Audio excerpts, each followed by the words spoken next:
Halo, balik lagi di channel Krisna Adityo, teman-teman. Pada kesempatan kali ini spesial sekali karena aku datang ke rumah guruku dulu, teman-teman. Zaman kecil loh, ya kan, namanya Mbak Perkis dan Mas Darmawan. Mbak Perkis ini seorang guru organ, teman-teman, dan Mas Darmawan ini guru vokal dan juga paduan suara. Nanti kita akan tanya-tanya ke mereka berdua, dan juga ada anaknya Sandro yang jago juga main organ, teman-teman. Jadi dulu tuh Mas Kris, yang namanya orang suka musik kan apa aja dipelajari ya, musik gamelan belajar, musik pop, musik jazz, musik klasik, sampailah dulu Mas Kris dikasih tahu ini loh sama orang tua ya, ini loh, coba kamu belajar musik liturgi supaya kamu bisa melayani gereja. Dan mereka lah ini yang menjadikan Mas Kris dulunya sebagai orang low vision yang nggak bisa ngelihat partitur, nggak bisa baca partitur, bisa jadi organis gereja, teman-teman. Keren ya. Nah, kita mau tanya-tanya, kita langsung masuk aja ke segmennya, yuk. Cus.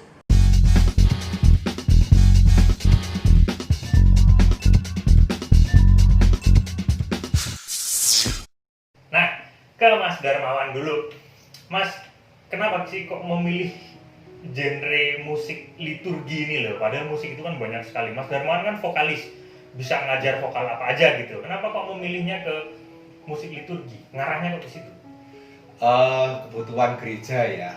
Kami memandangnya kebutuhan gereja akan lagu-lagu liturgi terutama itu sangat mendesak. Mendesak gimana tuh? Ya, karena selama ini kan pada waktu saya kecil sampai dengan menjelang tahun-tahun awal 2000-an yang saya dengar lagu-lagu ya hanya itu saja ya, lagu-lagu gereja ya.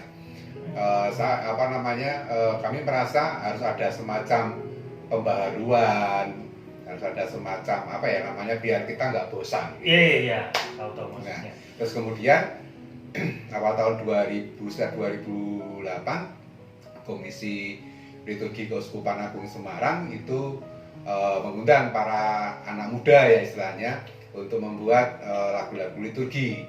Nah, itulah yang sebenarnya itu menjadi awal pertama saya untuk berkiprah dalam hal liturgi. Jadi motivasi ke arah situ. Ya, karena memang kebutuhan gereja akan lagu-lagu liturgi itu sangat-sangat mendesak. Sangat-sangat mendesaknya itu karena memang sedikitnya orang yang berkiprah di situ kan? Saya kira tidak. Memang secara karya memang kurang ya. Misalkan lagu untuk misa, itu terutama untuk lagu komun itu lagunya ya cuma itu saja. Jadi kemudian kalau untuk pembukaan lagunya juga cuma itu saja. Terus Mas Dar tergerak hati untuk biar ada semakin banyak warna baru, semakin banyak pilihan bagi umat dalam memilih lagu-lagu liturgi. Oke, sekarang aku mau tanya ke Mbak Perkis.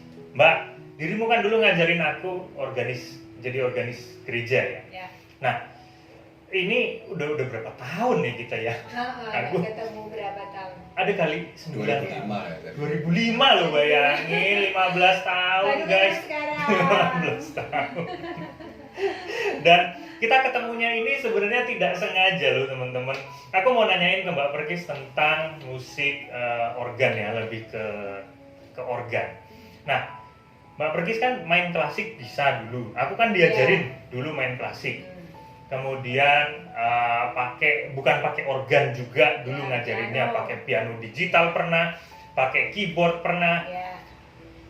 Intinya bisa untuk mengarah ke musik situ, bisa main pop, bisa main ini Mbak Perkis. Kenapa kok milih musik liturgi sih sebagai suka jadi organis gereja? Itu apa sebenarnya yang didapat tuh, apa kok suka gitu loh?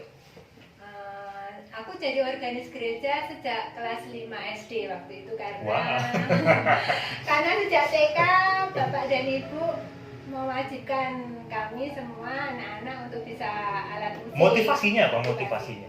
Motivasinya dulu ya karena suka. Karena senang dari kecil. Susah kalau orang bilang suka ya. Meskipun ada acara mewek-mewek karo les dengan guru ya tetap dijalani waktu itu. Dan aku mau nanya satu nih, dari dulu aku mau nanya, kenapa mau nerima saya sebagai muridnya yang nggak bisa baca not balok? Padahal banyak kursusan lain yang menolak untuk ya nggak cuma aku ya, orang-orang di luar sana yang nonton ini juga pasti ada teman-teman yang bisa dibilang tunanetra gitu. Kenapa kok dulu ada berani gitu nerima orang seperti saya dan jadi gitu loh ini? Apa ya? Dulu ya karena aku berprinsip bahwa aku tidak boleh menolak siapapun yang minta kepadaku untuk minta diajarin gitu ya. Jadi aku tidak boleh menolak karena mungkin anaknya misal anaknya hiperaktif atau anaknya sulit sulit diatur, bahkan seperti Krishna.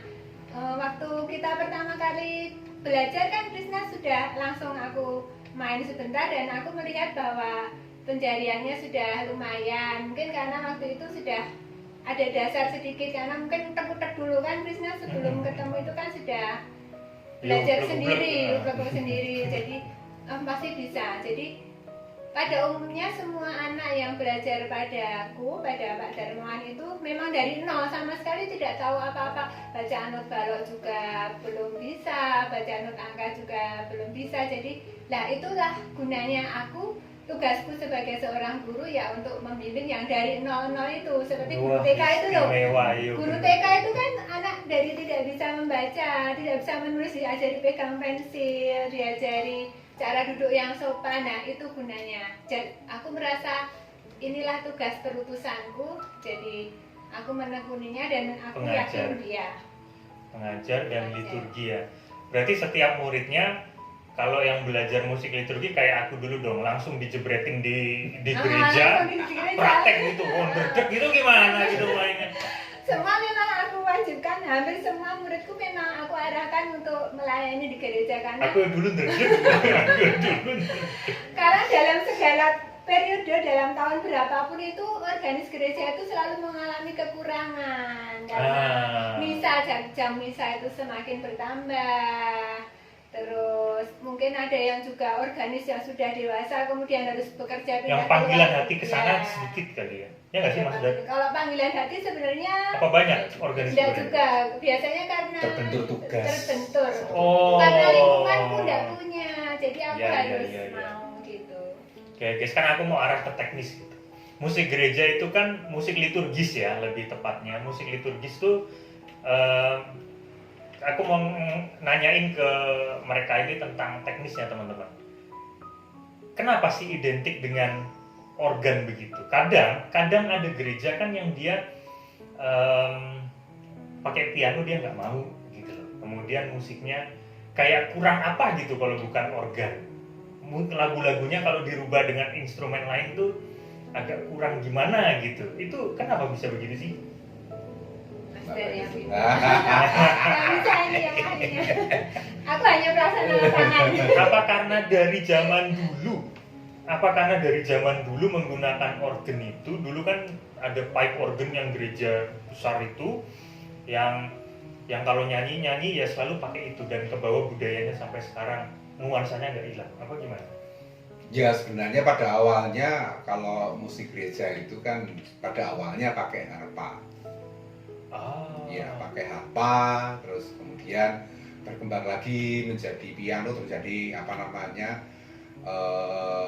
semacam kayak organ pipa kayak gitu ya. Iya, yang gede-gede. Nah, terus kemudian pada perkembangannya pada abad-abad pertengahan itu berkembang, kemudian ditetapkan bahwasannya musik yang disebut dengan musik yang diakui sebagai musik gereja, musik liturgi adalah organ. Oke. Organ, jadi berarti ada pengakuannya di situ. Ya, sebenarnya dalam Konsili Vatikan, dalam PUMR, Pertemuan Umum Misale Romanum itu juga ditentukan bahwasanya musik yang digunakan dalam perayaan Ekaristi itu adalah musik organ. Cuma memang dalam perkembangannya kemudian ada inkulturasi dan sebagainya, maka bolehlah pakai, ada yang namanya boleh pakai piano, boleh menggunakan biola, boleh menggunakan gitar, boleh menggunakan apapun ya itu ya. Soalnya dulu Mas ini juga pernah teman-teman ditawarin main piano di gereja, terus Mas Kris bilang gini, boleh nggak sama kurnya di situ untuk pakai piano apa organ, ternyata bagusnya pakai organ, akhirnya organ. Nah, karena kejadian seperti itu, nah Mas Kris nanya begini. Bahkan untuk perayaan Ekaristi tertentu, untuk perayaan hari besar, Jumat Agung misalkan, ya, itu tidak diperbolehkan ada iringan sama sekali. Itu memang ada beberapa pendapat, ya, boleh pakai organ. Atau Organ hanya berfungsi sebagai iringan, hanya sebagai apa namanya untuk mengambil ngambil nada saja. Iya. Jadi nanti penyanyinya, kornya itu akapela. Oh, iya. Bahkan sama sekali tidak boleh sama sekali pakai organ. alat musik apapun, nggak boleh. Jadi ini memang apa namanya pro kontra ya sebenarnya. Ya kalau itu dari budaya ya berarti. Bukan dari budaya. Gimana? Artinya dari masing-masing ada semacam kebijakan pastoral ya. Kebijakan pastoral itu kebijakan yang diputuskan oleh masing-masing gereja, masing-masing pastor ya istilahnya, pastor paroki yang bersangkutan ya istilahnya. Istilahnya kalau parokiku ini memperbolehkan, kalau paroki yang sana nggak memperbolehkan. Padahal kalau kami mengapa ada lagu-lagu dalam ada bakti misalkan itu ada iringan organnya. Nah teman-teman, setelah aku nanyain tentang teknisnya, setelah aku nanyain tentang apa sih musik liturgi, aku pengen nanya ini nih. Kalau di gereja Katolik, ini kan gereja Katolik ya. Gereja Katolik itu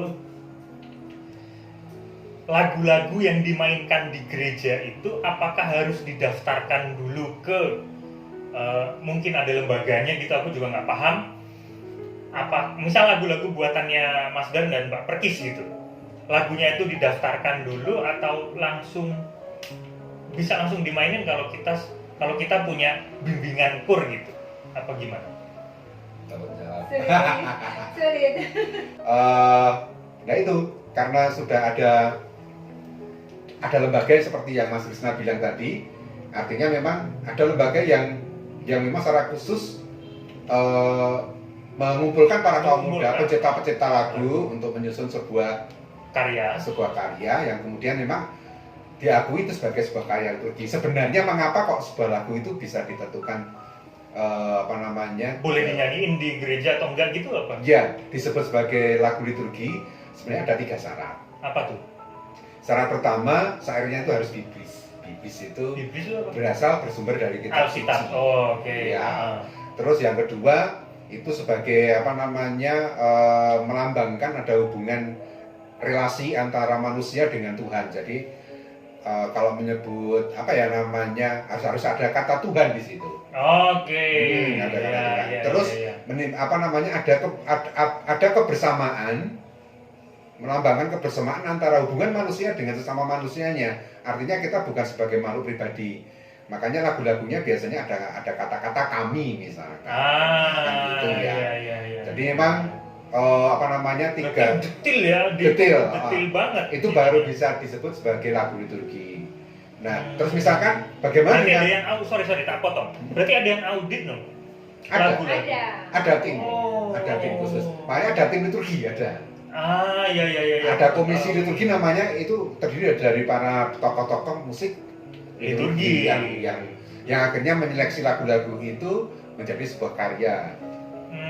Walaupun misalkan ada beberapa gereja yang melakukan misalkan mengordinasi para SDM, anak-anak mudanya untuk membuat sebuah lagu, kemudian menjadi sebuah lagu. Tapi lagu-lagu yang digunakan untuk perayaan Ekaristi di gereja tertentu itu ya istilahnya bisa dikatakan sebagai sebuah lagu liturgi kalau mengandung 3 unsur itu.